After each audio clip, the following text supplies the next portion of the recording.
तो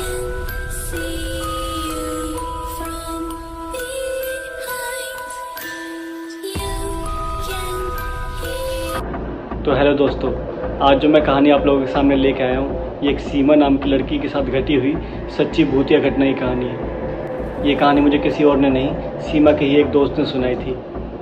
जब मैंने ये कहानी सुनी थी तो मेरे रोंगटे खड़े हुए थे। इतनी ज़्यादा खौफनाक कहानी है ये, तो इसलिए मैं ले आया आप लोगों के लिए ये कहानी। इस कहानी को सुन के आपके रोंगटे ना खड़े हो जाए तो मेरे को बताना, इसलिए दिल थाम के बैठ जाइए, क्योंकि आप लोगों के सामने आने वाली है most horror story by bloody horrors. तो चलिए अब कहानी की तरफ बढ़ते हैं।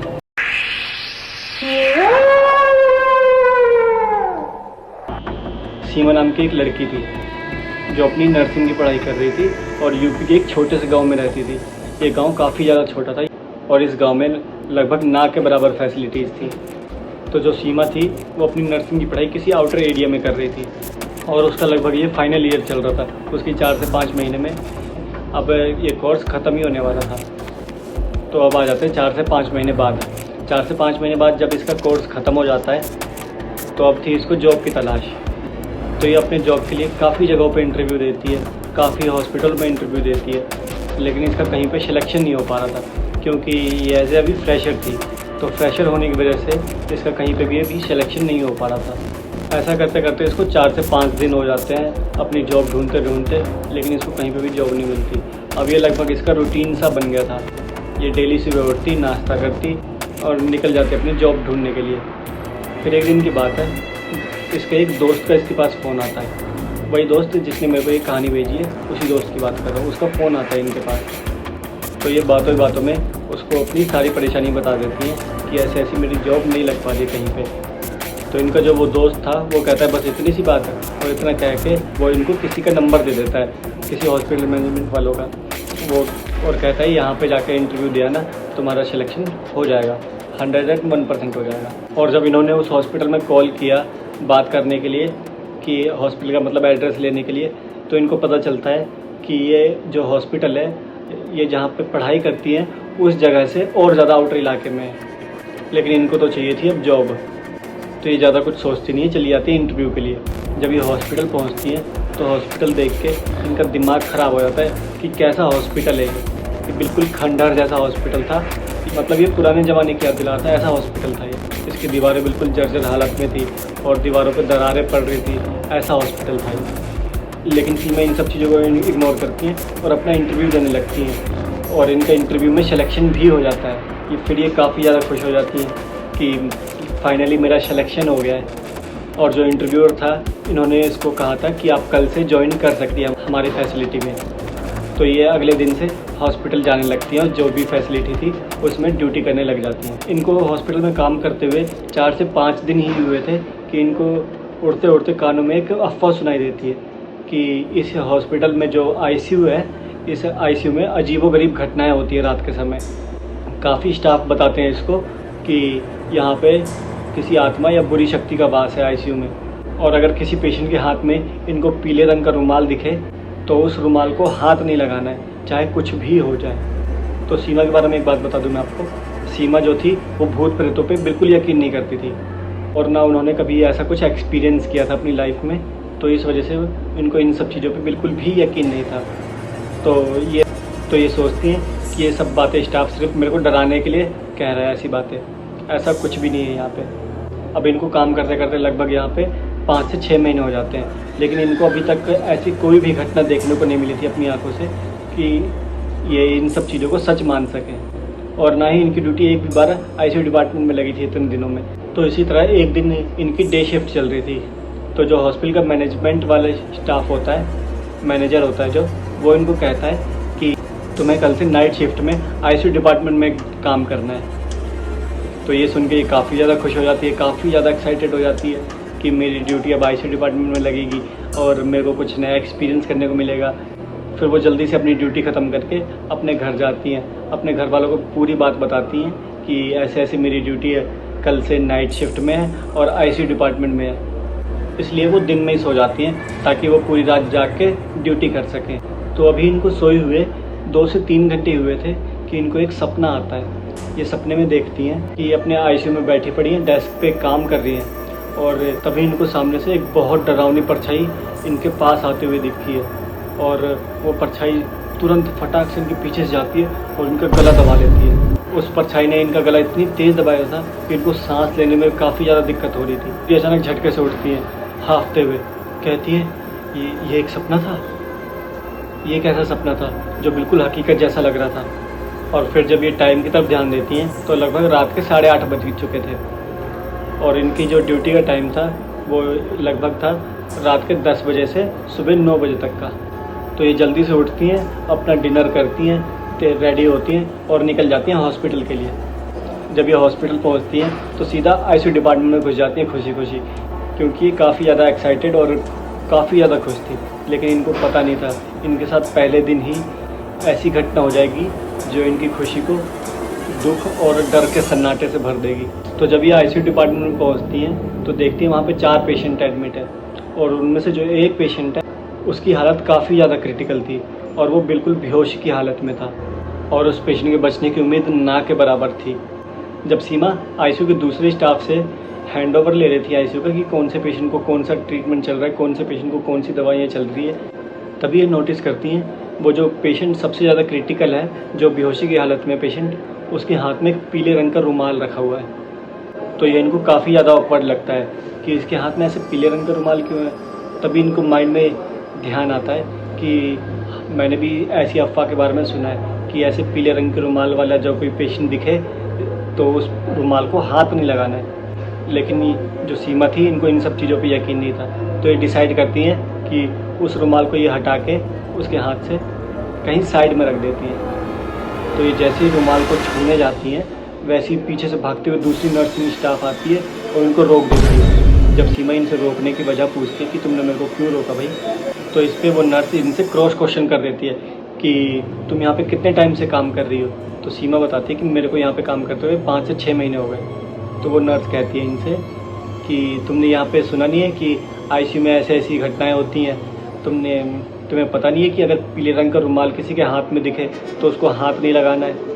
तो ये उस स्टाफ से पूछती हैं कि ऐसा क्यों है, इस रुमाल को हाथ क्यों नहीं लगा सकते, ऐसा क्या है इस रुमाल में। तो जो दूसरी स्टाफ थी वो इनको बताती हैं जो पेशेंट अपनी लाइफ की एंड स्टेज पे होता है उसके हाथ में पीले रंग का रुमाल पता नहीं कहाँ से आ जाता है।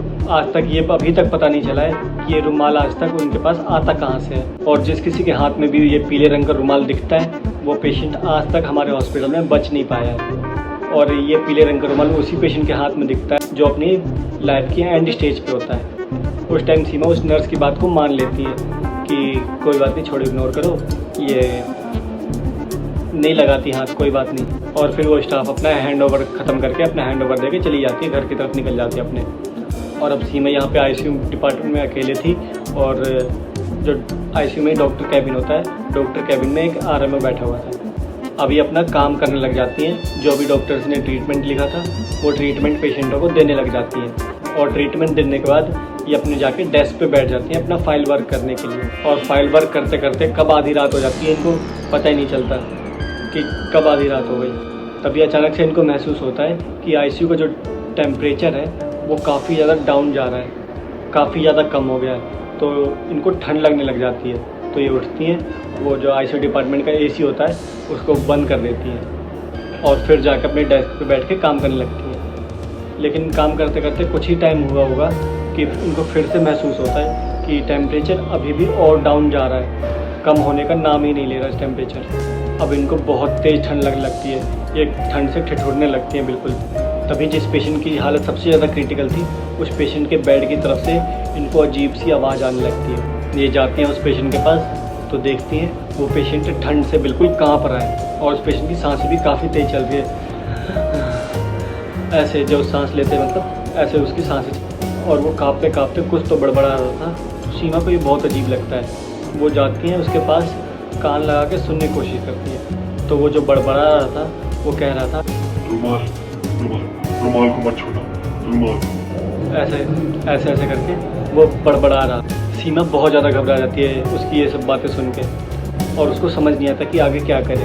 तभी उसको मन में पता नहीं क्या आता है, वो सोचती कि जो कुछ भी हो रहा है इसी रुमाल की वजह से हो रहा है। अगर मैं इसके हाथ से ये रुमाल हटा दूँ तो ये सब कुछ शांत हो जाएगा, सब कुछ रुक जाएगा। ऐसा सोच के वो उस रुमाल को हटाने के लिए जाती है। वो जैसे ही उस रुमाल को टच करती हैं, इनको एक ज़ोर से झटका लगता है। ये पीछे हाथ खींचती हैं। वो रुमाल इतना ज़्यादा ठंडा था कि इनके हाथ जम जाते हैं ठंड से और इनकी उंगलियां सुन पड़ जाती हैं। इतना ठंडा था वो रुमाल।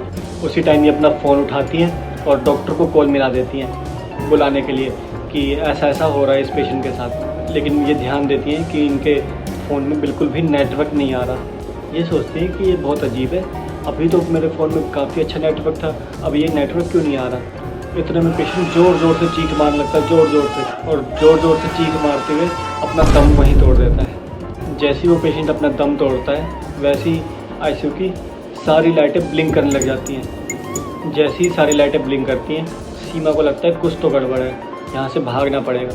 और वो जैसे ही भागने की कोशिश करती हैं, उसके पैर वहीं जम जाते हैं। उसको लगता है उसके पैर उसका साथ ही नहीं दे रहे। तभी एक बार फिर जो पेशेंट की हालत सबसे ज़्यादा क्रिटिकल थी, उस पेशेंट के बेड की तरफ से फिर से अजीब सी आवाज़ आने लगती है, गड़गड़ सी।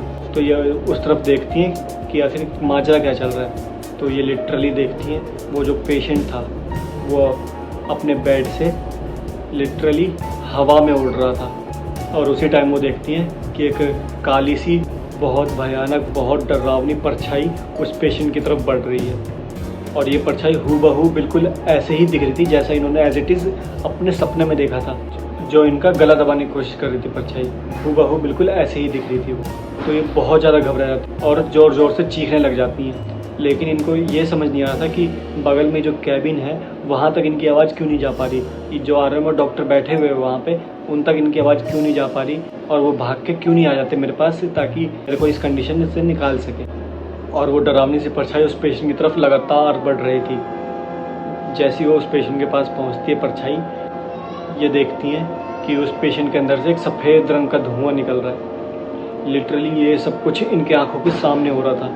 और वो जो सफ़ेद रंग का धुआं निकल रहा था उस पेशेंट के अंदर से, वो उस काले से साए के अंदर जाने लगता है। जैसे ही वो सारा धुआं उस काली परछाई के अंदर चला जाता है, वो परछाई गायब हो जाती है। और जैसे ही वो परछाई गायब होती है, वैसे ही वो पेशेंट धड़ाम से अपने बेड पे गिरता है। और फिर सब कुछ शांत, बिल्कुल सन्नाटा, जैसे कुछ हुआ ही ना हो। यहाँ पे जो लाइटें ब्लिंक कर रही थी अभी तक, वो भी बिल्कुल शांत हो जाती है, बिल्कुल नॉर्मल हो जाती है। तभी ये जैसी बेहोश होने वाली थी, ये देखती हैं डॉक्टर्स और कुछ नर्स भागते हुए इनकी तरफ आ रहे हैं। डॉक्टर जो थे वो सीमा को देखते ही पहचान गए कि अभी आईसीयू में क्या हुआ है, क्या कंडीशन है और सीमा की ऐसी हालत किस वजह से हुई है।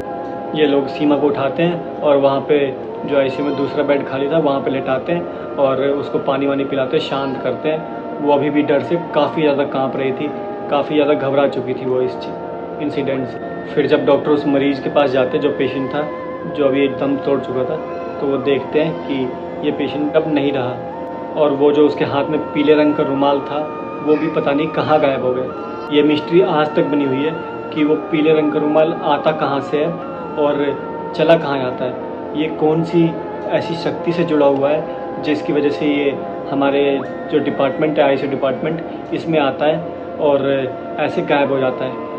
इसके बाद जो सीमा थी वो यहाँ से अपना जॉब छोड़ देती है, अपने रिज़ाइन दे देती है। इनको इस सदमे से निकलने में लगभग 5 से 6 महीने का समय लग जाता है और ये अब कहीं और जॉब कर रही हैं। लेकिन आज भी जब उस घटना को याद करती हैं तो लिटरली ये कांपने लग जाती हैं। तो बस यहीं तक थी कहानी। उस पीले रंग की रुमाल की मिस्ट्री तो अभी तक मिस्ट्री बनी हुई है कि वो रुमाल कहाँ से आता है, कौन सी प्रेत शक्ति से जुड़ा हुआ है। अभी तक इसके बारे में कोई भी पता नहीं लगा पाए और वो हॉस्पिटल भी अब बंद हो चुका है। तो दोस्तों, आप लोगों को कैसी लगी मेरी कहानी कमेंट सेक्शन में ज़रूर बताना और मेरी वीडियो को लाइक करना, शेयर करना और सब्सक्राइब करना चैनल को। और अगर आपके पास भी ऐसी कोई भूतिया घटना की कोई भी जानकारी या टॉपिक हो तो मेरे को शेयर करना। इंस्टाग्राम की लिंक मेरे डिस्क्रिप्शन में है। बहुत बहुत धन्यवाद।